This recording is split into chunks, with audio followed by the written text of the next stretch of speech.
we're happy with this individualized notion of love that meets our need, or are we thinking that it's just not possible to get on the agreements? No, I think that the first, so one enterprise we might have is, what's our concept of love? So this would be like when we sit and ask, what's our concept of knowledge? What's knowledge?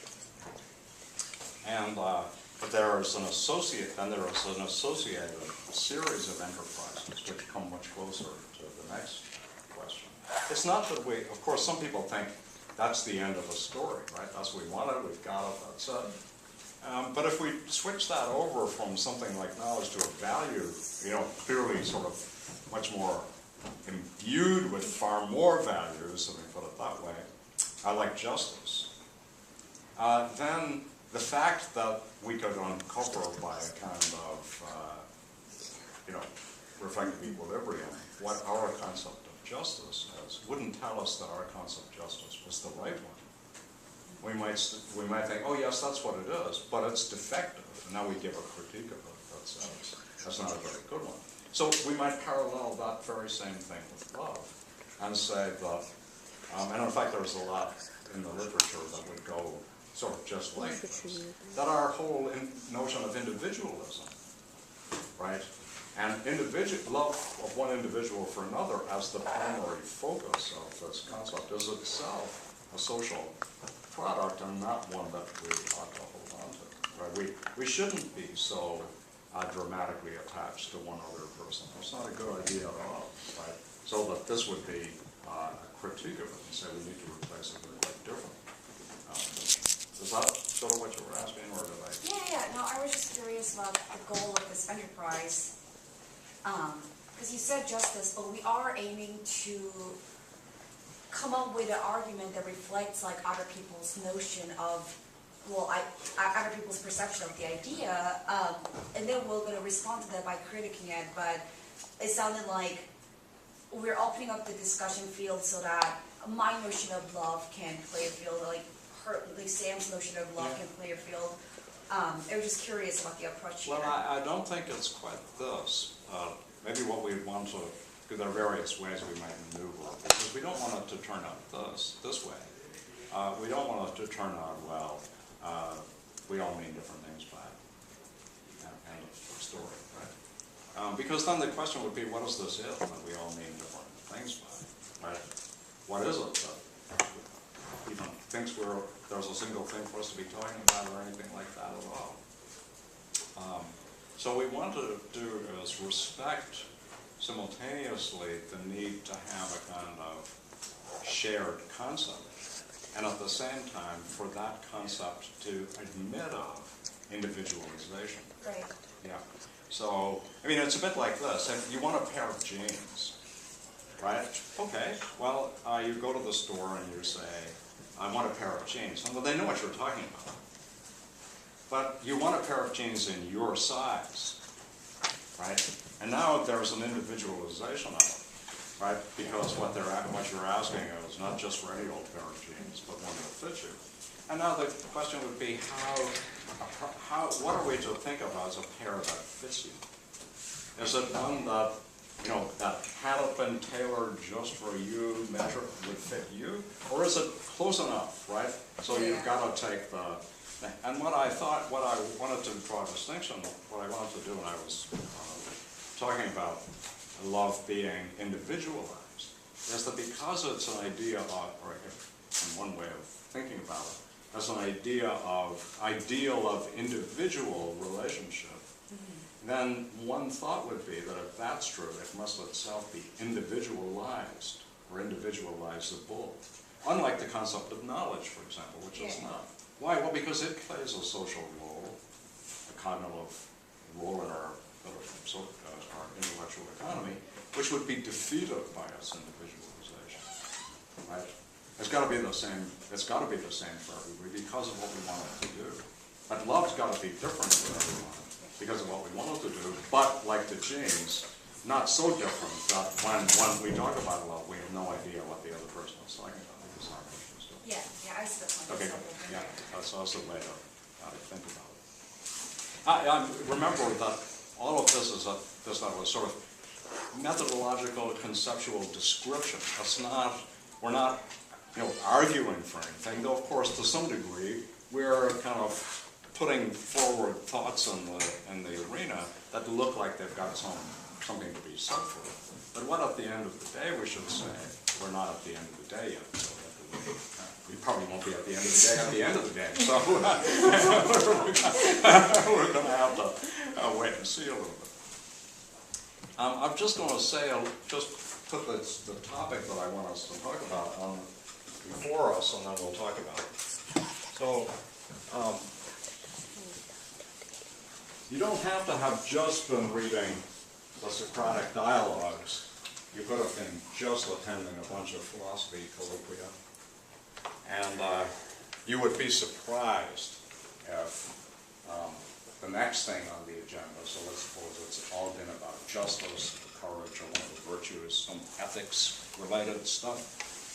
And all the speakers are saying, well, justice is giving each to each his own, or justice is blah, blah, blah, and courage is blah. You hear all this, and people say, well, I've got a counterexample to that.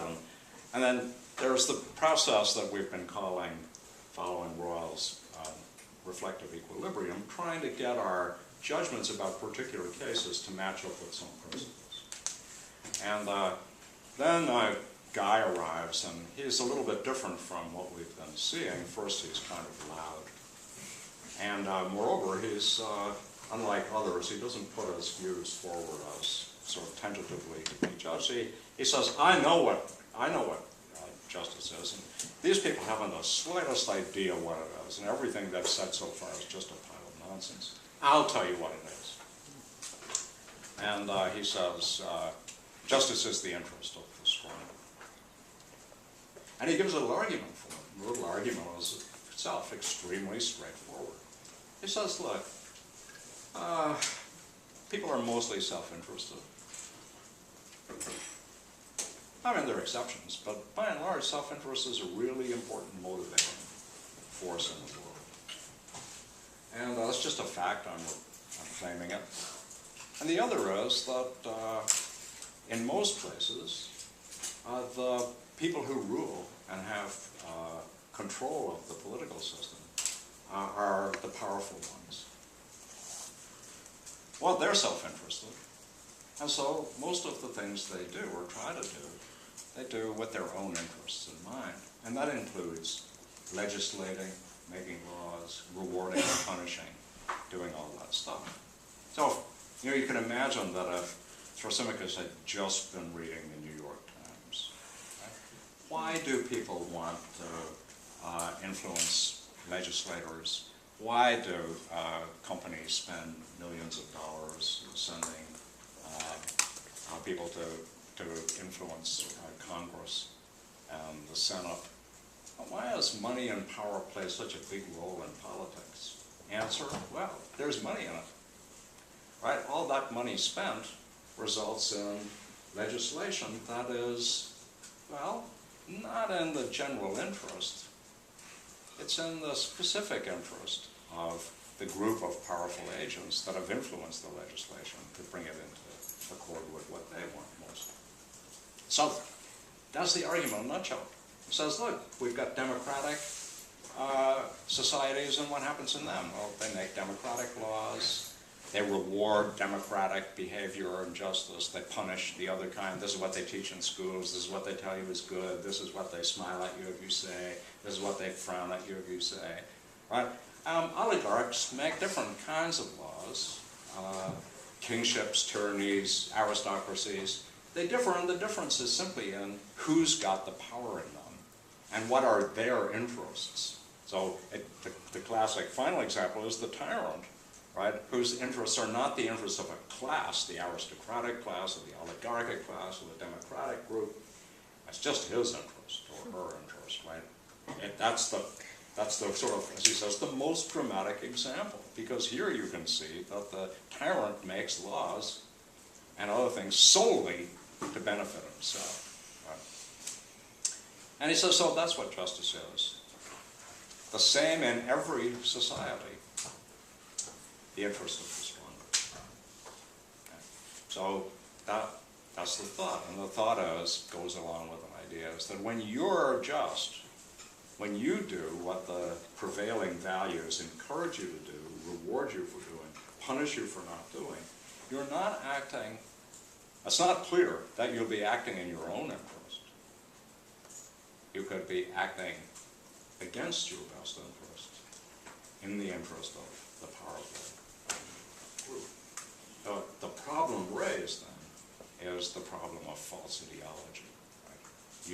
You buy a set of values as values worth your while having and upholding, things you lay down your life for, things you teach your children and punish others for not going along, things you embody when you make your social judgments. That whole realm of your political and inner lives that have all these core value notions in it, what's right, what's wrong, what's good, what's bad, what's just, what's unjust, what you should be doing, what you shouldn't be doing, what you ought to do, what you oughtn't to do. All that stuff is, on Thorsilnikus's view, potentially, and almost certainly more than potentially, ideologically contaminated. None of it can be taken on trust.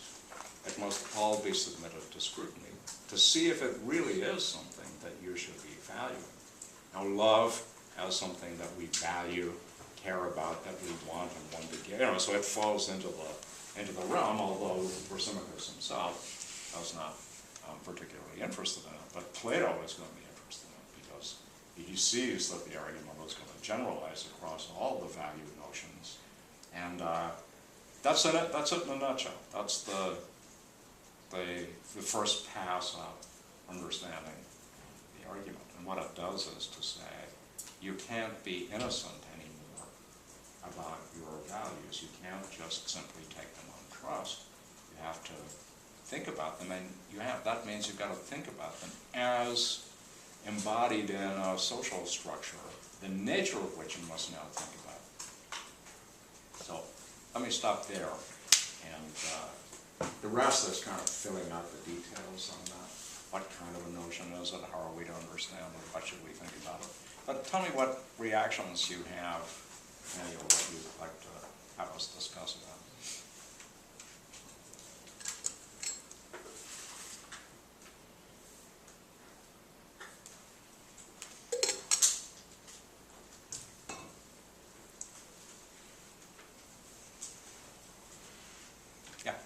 I had the thought that, love is very similar to the description of justice. Yeah. But that committing injustice is like the strongest or most profitable way to be, and suffering injustice is the worst. So our concept of justice lies somewhere in the middle.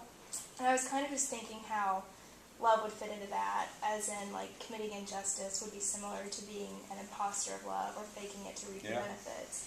And suffering from it would be the worst. And then our concept of love with caution resides somewhere in the middle.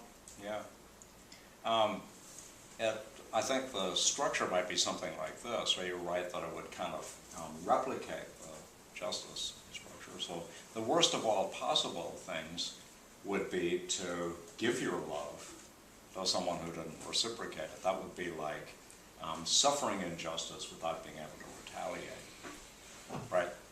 And the best from the self-interested point of view would be that you get all the benefits of love without any of the costs. So you simulate love, so you attract the love of the other, which is genuine. So they're willing to sacrifice for you, do all this stuff, and you simulate that, but actually when it comes down to it, you won't do it. So, right, you won't pay, you won't sacrifice yourself for them. So sort of, think about the way love of country works.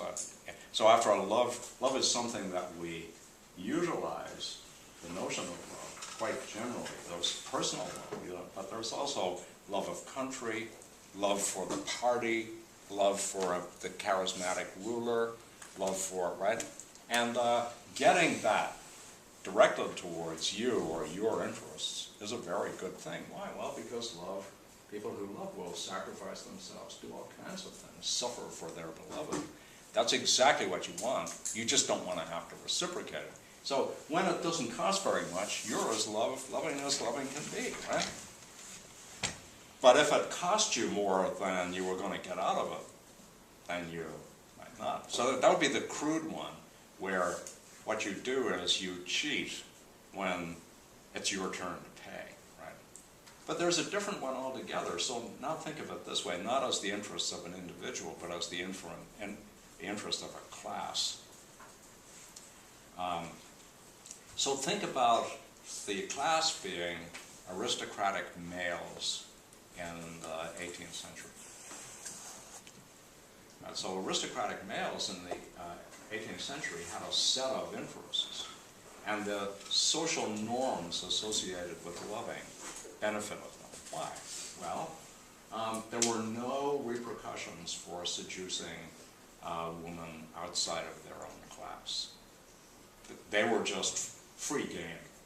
Servants, nobody's, there's anything wrong with that, right?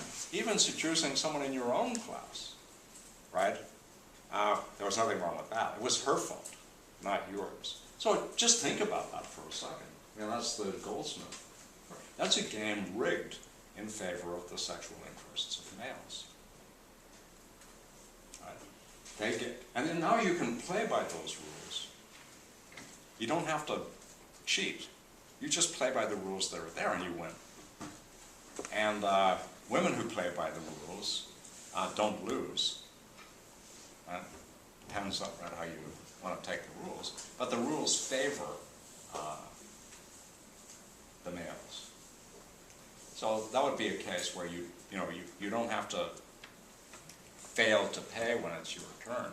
It's rather that if you play by the rules, you come out ahead anyway. The rules favor you.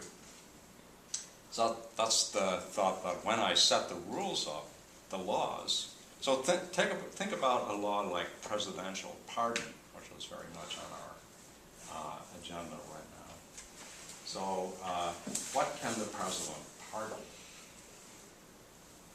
And you might suggest it might be the obvious case where, well, if the president can pardon himself, then that's the best of all possible worlds, because there's just, you break the rules, but there are no, but you can pardon yourself. So that's ideal, right? And that's a bad system of laws because it favors a powerful agent and allows him to do what he wants. I mean, that's not the rule, and but we're now thinking about much more about it than we did before, because we have a somewhat unscrupulous president who might well pardon himself, and there's a big worry about it. So there's a good way, right? There's a system of rules that favors one person over everybody else, because the rest of us can't pardon ourselves, but one player can, and that certainly rigs the game in his favor in a way that seems inconsistent with our own notions of justice. Right?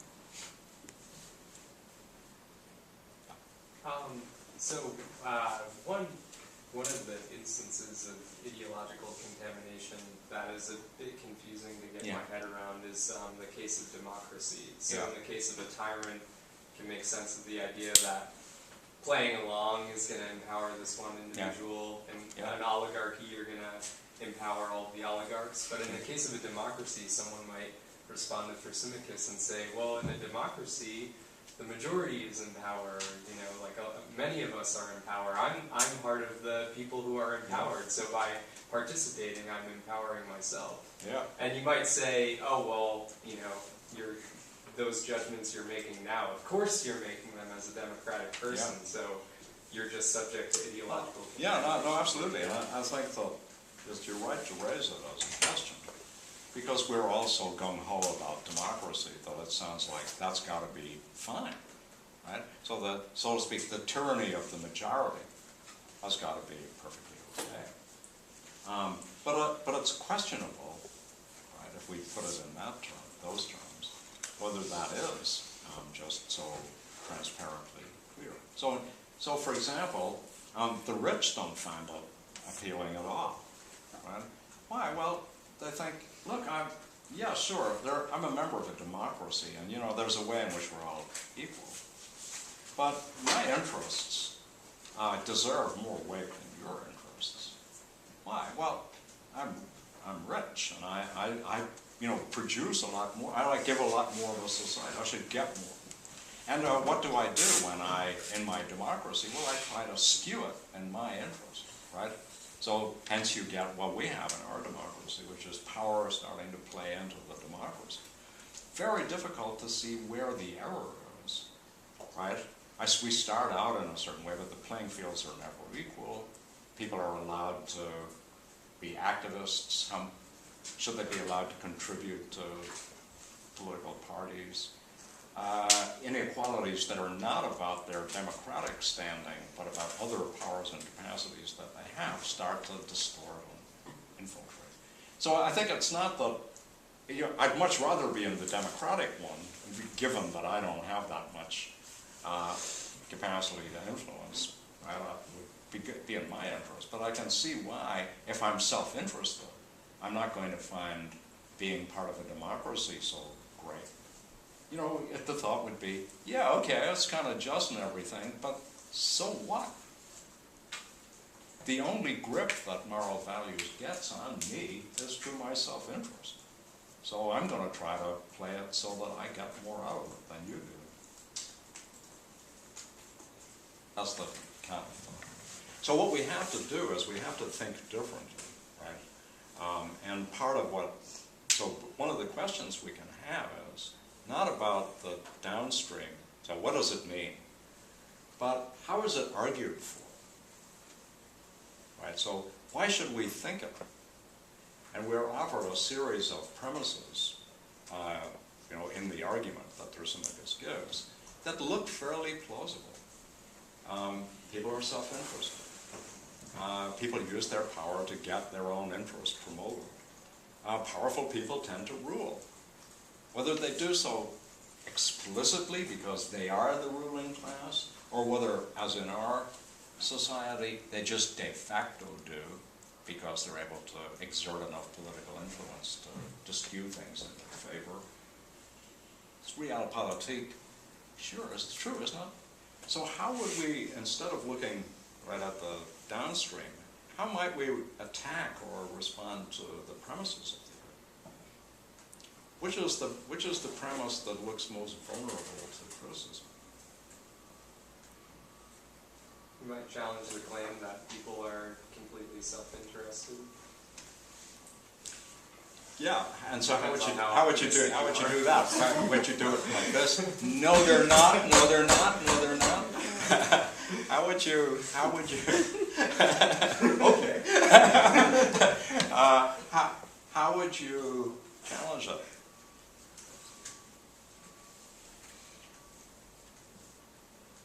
Sometimes people, I don't know, I've heard this example used in the ethics class. Yeah. In World War I, you have soldiers throwing themselves over grenades to save other people. Maybe this is an indication that in our nature we're not plenty of examples of self-sacrifice.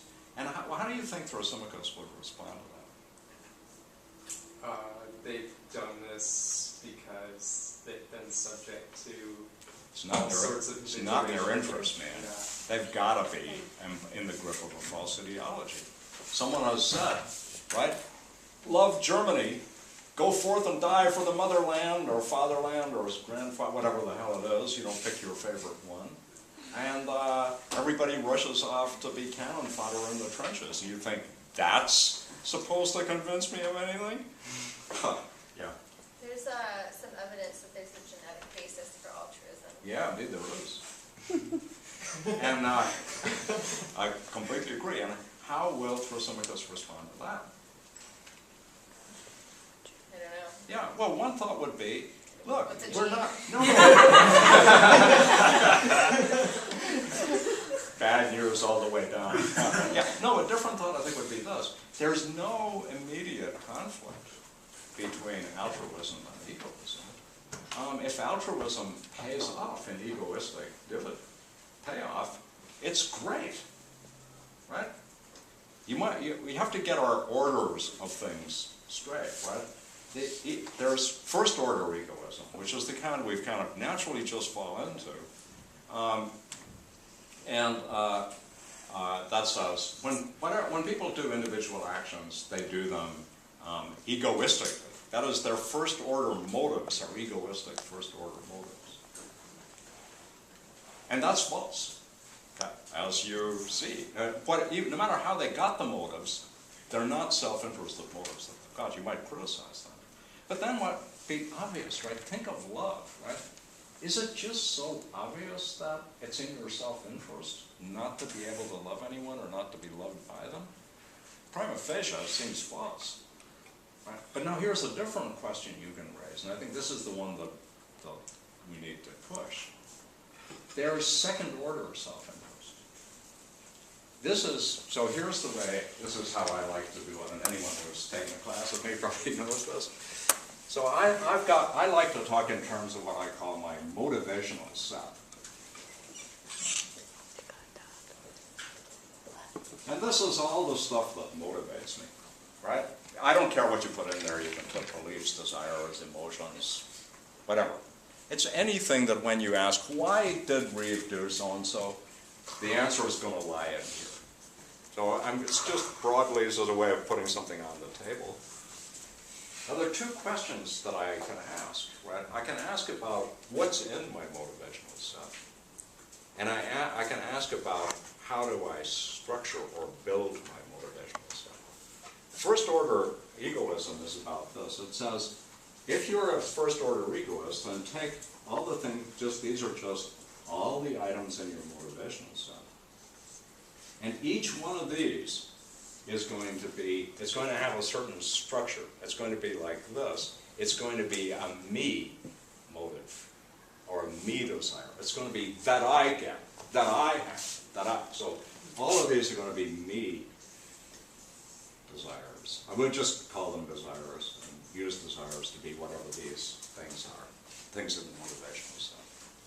Okay? So notice the difference between I want that I have a new car and I want that you have a new car. The first one is first order egoist. The second one is first order altruist. I want you to have something good.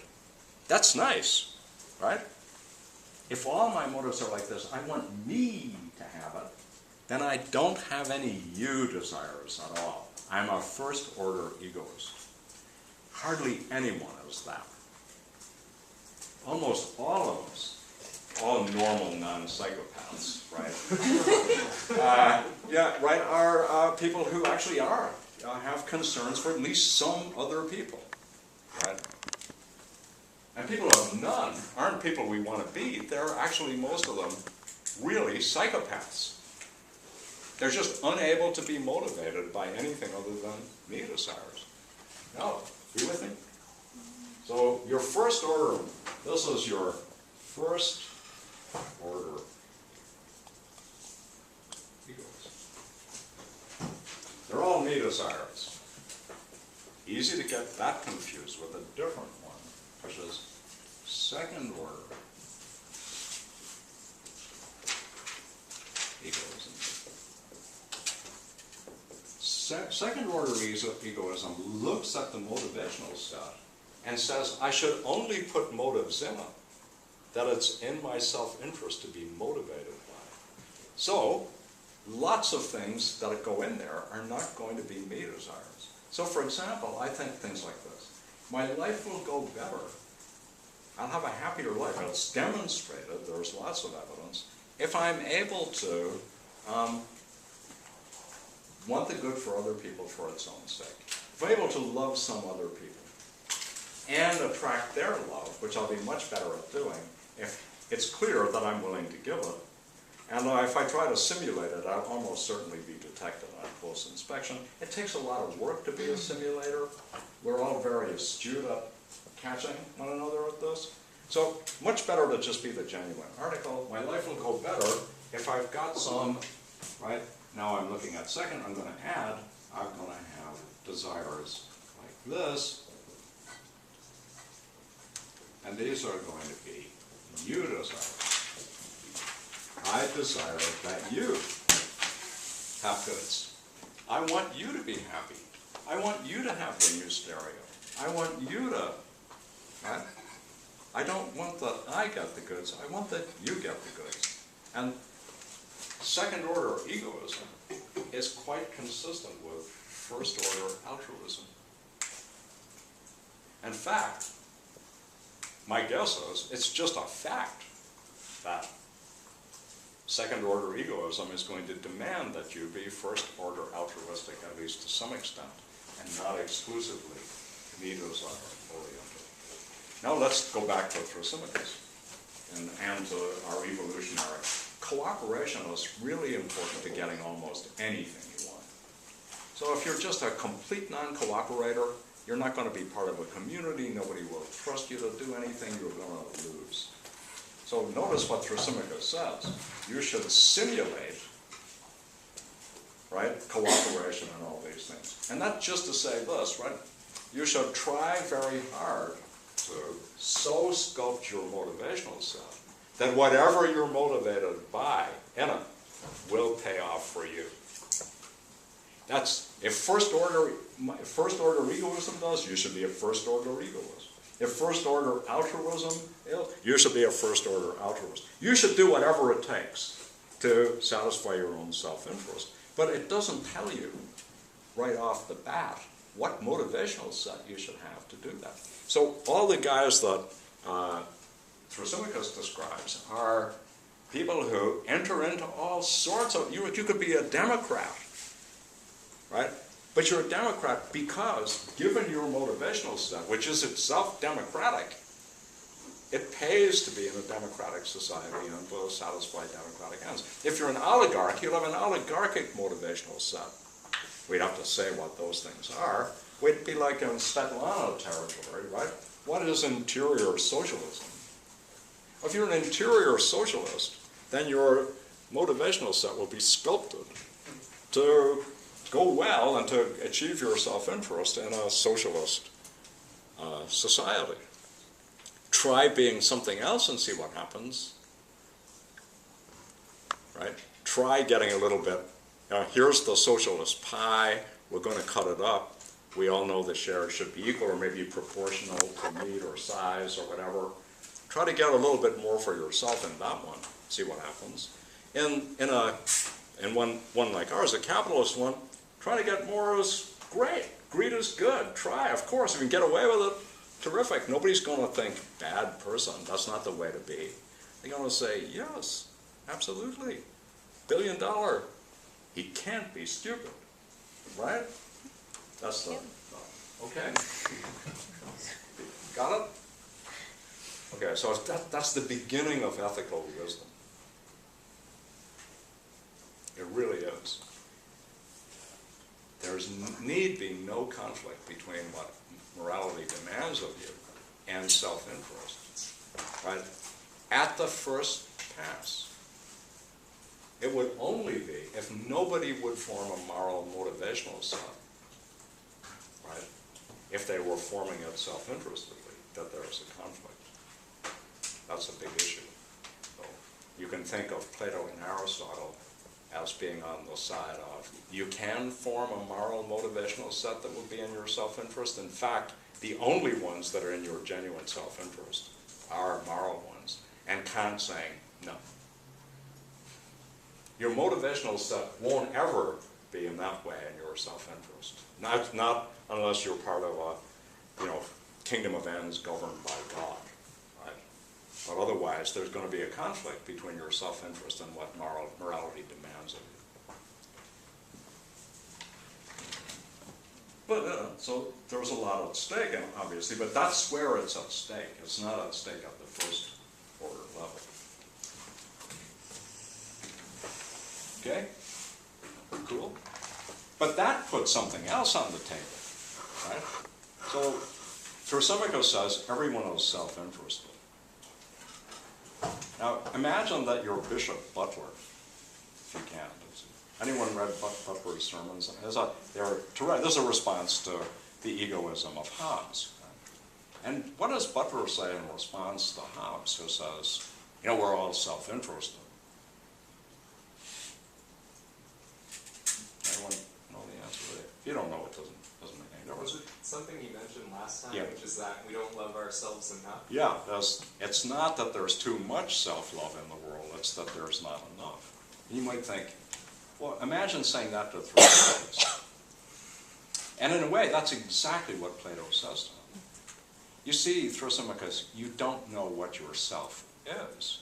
And since you don't know what it is, you're not in a position to further its interests.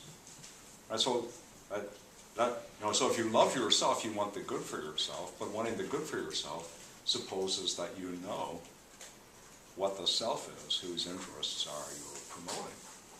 So let's take the Ring of Gyges example, book 2. Right? Glaucon and Adeimantus, defending Thrasymachus, give the following argument. Give a just person and an unjust person the Ring of Gyges that makes them invisible, so that each can do whatever he wants and not pay the price. You will find the just person following in the footsteps of the unjust one. And what will they do? Rape whoever they want, steal whatever they want. So what's the self whose interests are revealed by the Ring of Gyges? How would you characterize it? What is it?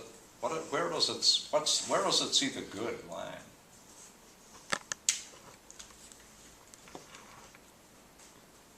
In the pursuit of sex and power. Yes. Yeah, exactly. So it picks out a set of motives.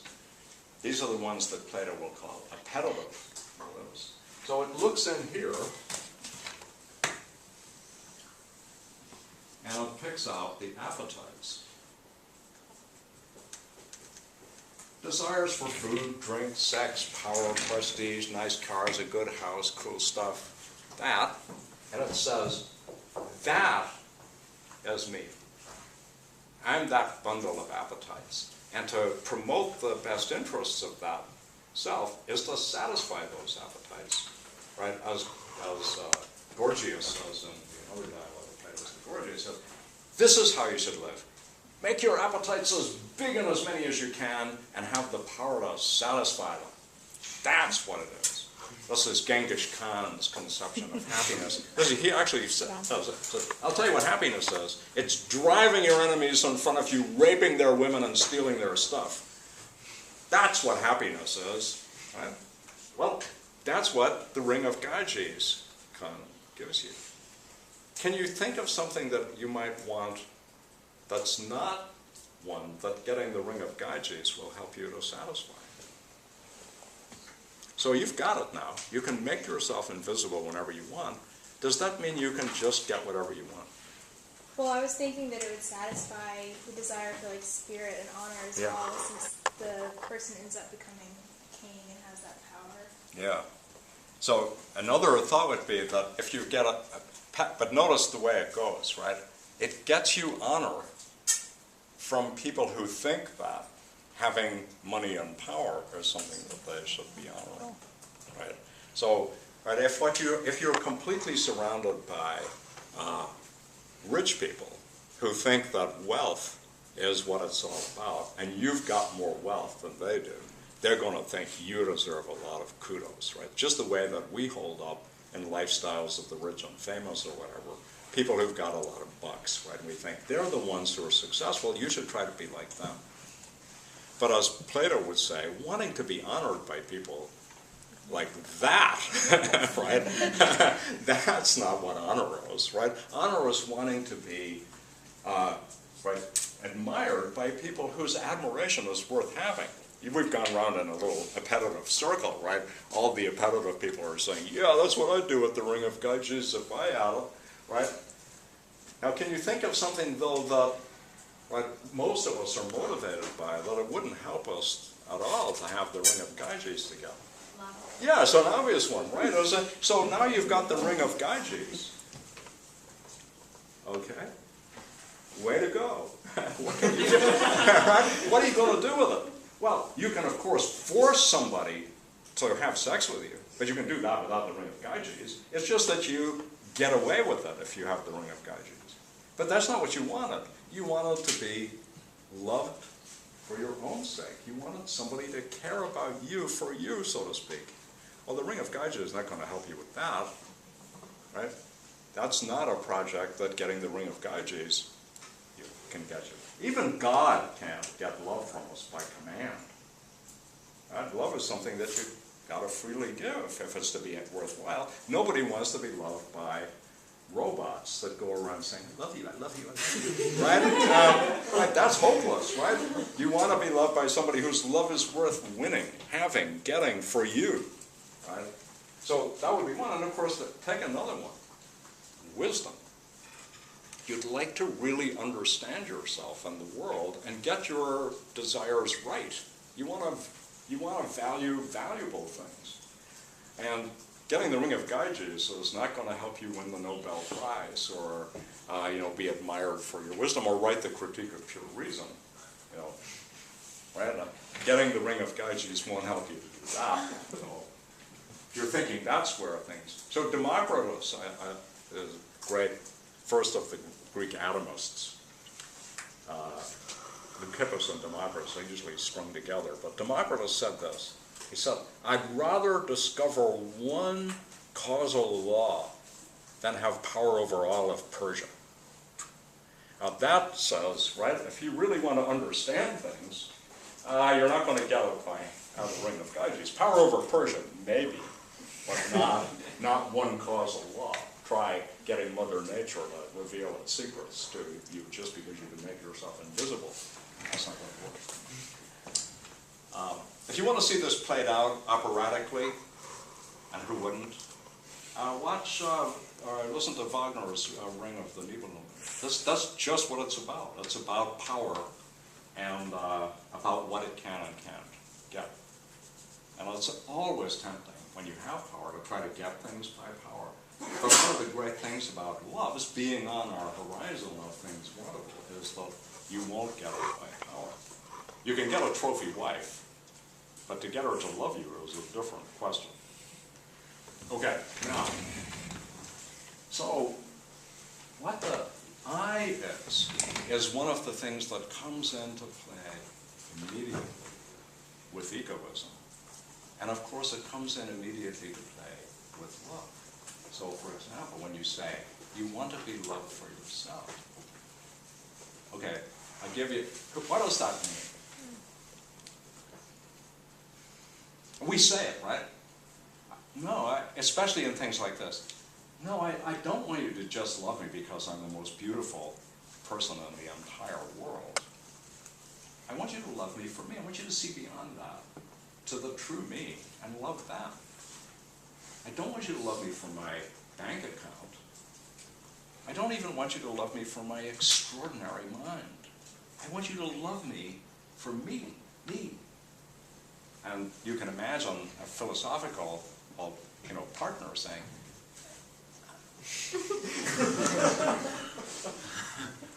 what do you want? I don't get it. What is it you want? I'll try to give it to you. If only I knew what you wanted, I would be happy to comply, but what is it? And yet we're sure that this is the right thing to say. So what would you do here's your beloved, and you say, I want to be loved for myself, and your beloved says, great, I'm happy to do that. I think that thing that we say Yeah. is something based in us wanting to be loved for something we can't lose. Like the idea you can lose your money, Yeah. you can lose Yeah. your mind Yeah. even in Yeah. some ways, and you want someone to still be there just because of the rawness of who you are, Yeah. and what you are. Yes, yeah. But ultimately there's conflict in that because you can lose most everything. Yeah. about you. Okay. So yeah. So hold the first thought first before we kind of, Okay. start looking too far down into the beer mug. So the first thought is a very good one. Notice it ties up to anxiety. Now, anything that you've got that you can lose, it worries you that you're being loved for that, because what happens when you lose it, or if you lose it? We want, in a sense, in our ideal of relationship, is there's a kind of stick-to-itness that the other commits to, and you do too, right? For better or worse, as the marriage vows used to say, for richer or poorer, in sickness and in health, until both of us die. Great. Sounds that sounds like it's hitting a nail on the head. That is what we want, right? Now the next worry you had is, gee, that's a high demand, right? And you might think that marriage vows were designed when people lived to be about 35. I'm not kidding. I mean, their life expectancy has been one of the most dramatic things that have changed. So, you know, when people married for life, really, it wasn't so long. Yeah, right. You know, it was like 10 years. From time, you know, you married about 18, 20, and you were dead soon after. So, you know, it's not so bad. But when it's till 90, and all of the things that set in right around 65 or so, you know, you might think, no, well, that's asking a wee bit too much. Still, though, you're absolutely right. One worry is, if I can lose it, right? And then the other is, if I can gain it. If it's something that I can lose, or like money, something I can gain, I worry that you're not targeting the right thing. You're not reaching far enough into the place that I want you to reach into for the proper focus of love. So good.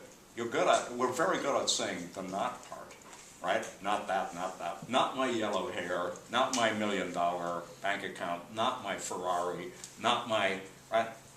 But what's on the other side, on the positive side?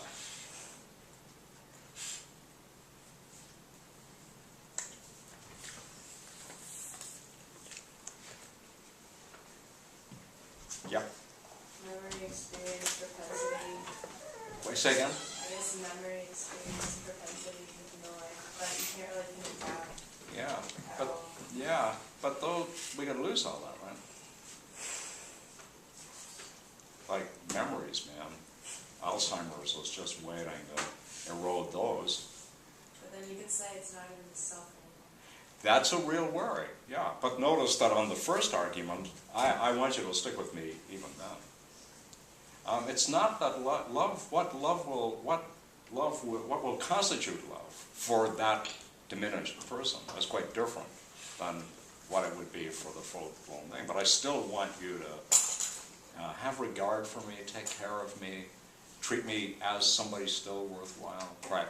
Those kinds of things, even if still worth caring about, even if that's gone. Yeah. It's kind of like you're saying, okay, the boat isn't the same boat technically because it's built different wood now because we're replacing the wood over the years, right? It's like the same vessel that's been remade with new memories and whatnot, but I want you to commit to loving that. If you're saying you can't coerce love, then really is that love? Yeah. I'm not sure I got just everything that you said, but so, you know, feel free to correct me if I didn't. I think that what we want to say is we don't know the answer.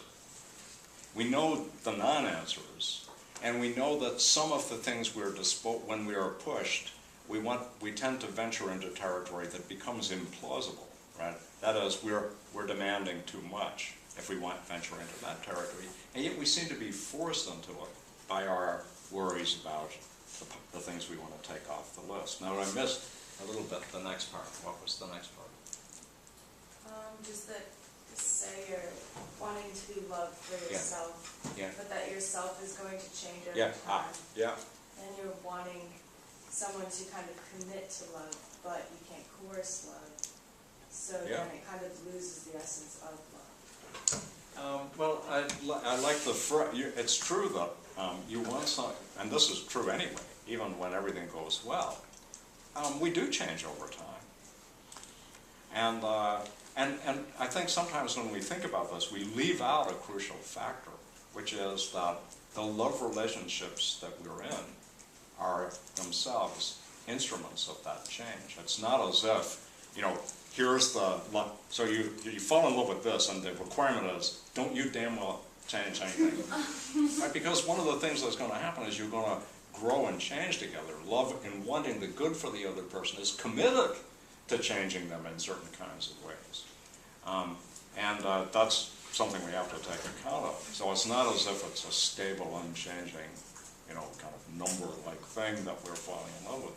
at the same time, there are some changes that seem to put in question whether or not it's now reasonable for us to expect the other person to love us if that happens. And I think that seems right. What we're doing is we're uncovering pressures in our concept that pull us in somewhat different directions. And at the moment, what we're doing is just acknowledging them.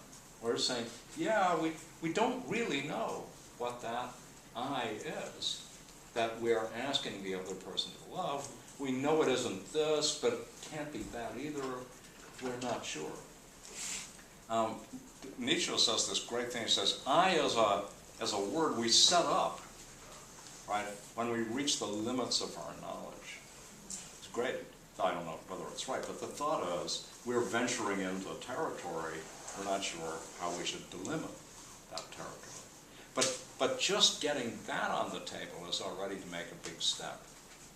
And when we say we want to be loved for ourselves, we're not absolutely sure about what we are saying. But maybe the thought would be there's nothing wrong with that. Right? There's nothing wrong with not knowing. Because part of what that tells us is that that's a place as yet to be filled in. Where we're saying the I that I want to be loved for is not something that I can specify. Or suppose that I did specify it. Then the thought would be, what happens if that changes? Well, changes how? Well, if I make it rigid, too rigid, I'm not going to be able to accommodate the full spectrum of the vicissitudes of our histories, that we can undergo all kinds of change, like lose our memories, lose our minds. Is the bet off then? Well, we don't know the answer to that, I think. Yeah? And then a further question to add to that, like you were saying last week, is if it stops, it wasn't really love. Yeah. But if the person changes and Yeah. you stop, Is that was a... it Yeah, is love? that, well, you know what, sometimes it seems to me it depends, right?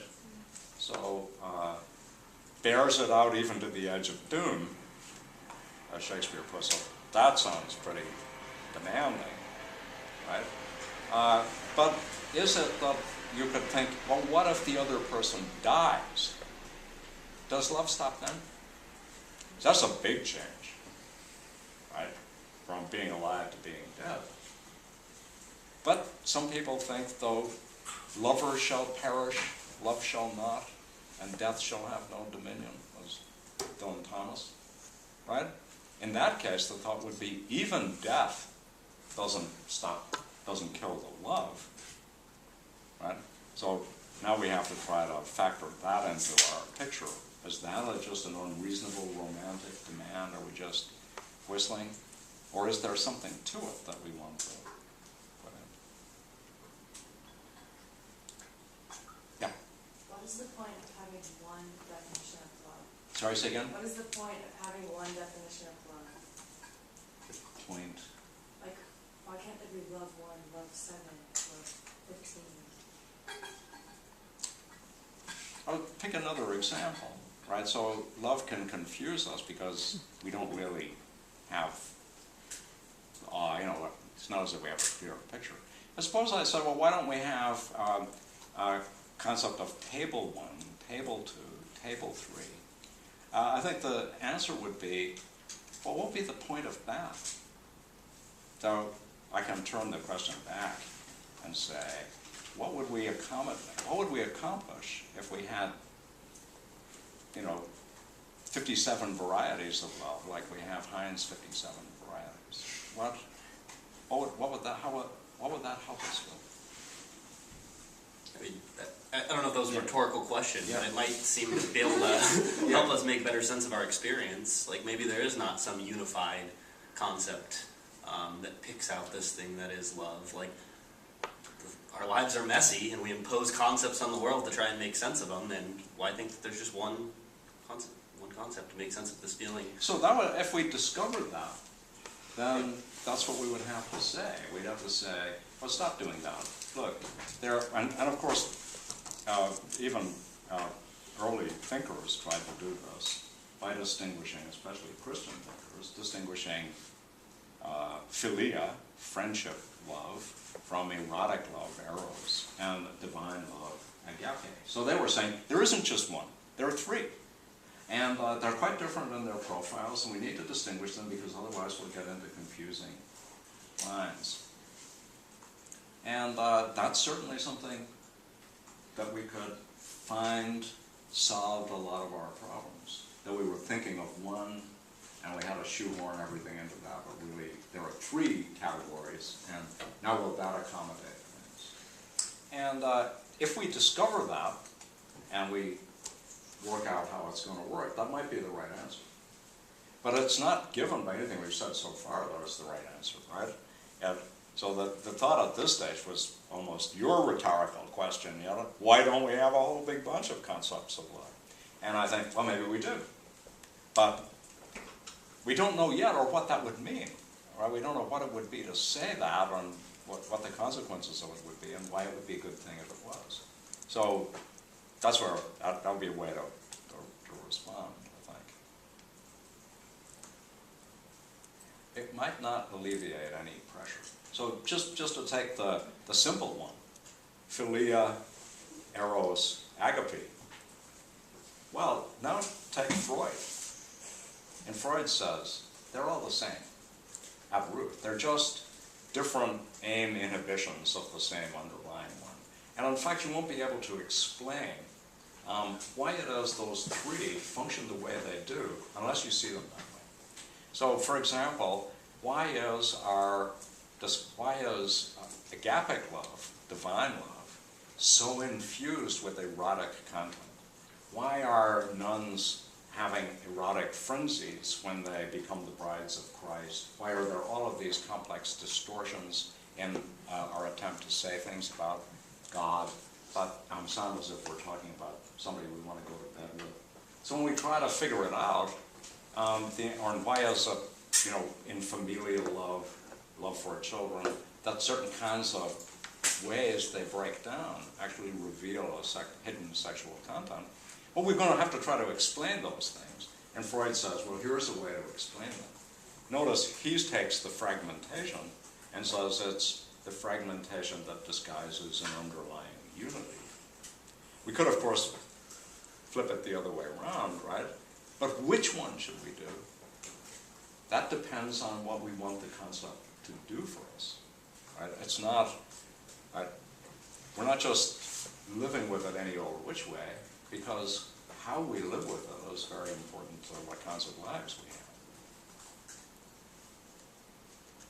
have. Are you kind of with me on that? Yeah. We don't get to make anything up here. You know, what turns out to be the right answer is going to have to respect a whole lot of constraints that we know to be in place. And we'll find that no matter what we try to do to escape those constraints, they'll start reapplying to us. There's no cheap and easy kind of way to do it.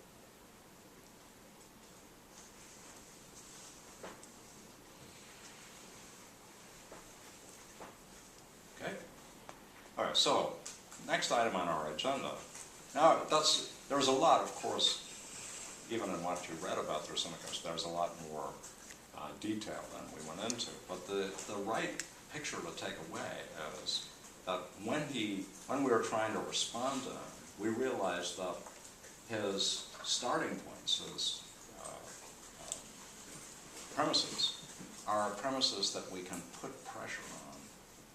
We picked one to put pressure on, and that's the one I'll stick with, namely what the self-interest is and what is the self that we're looking at. That's going to make a huge difference. What we think of that is going to determine a whole lot of other things. Okay. So what we're going to do when we start now reading the symposium, Plato on love, is the symposium will start us out with a whole set of lovers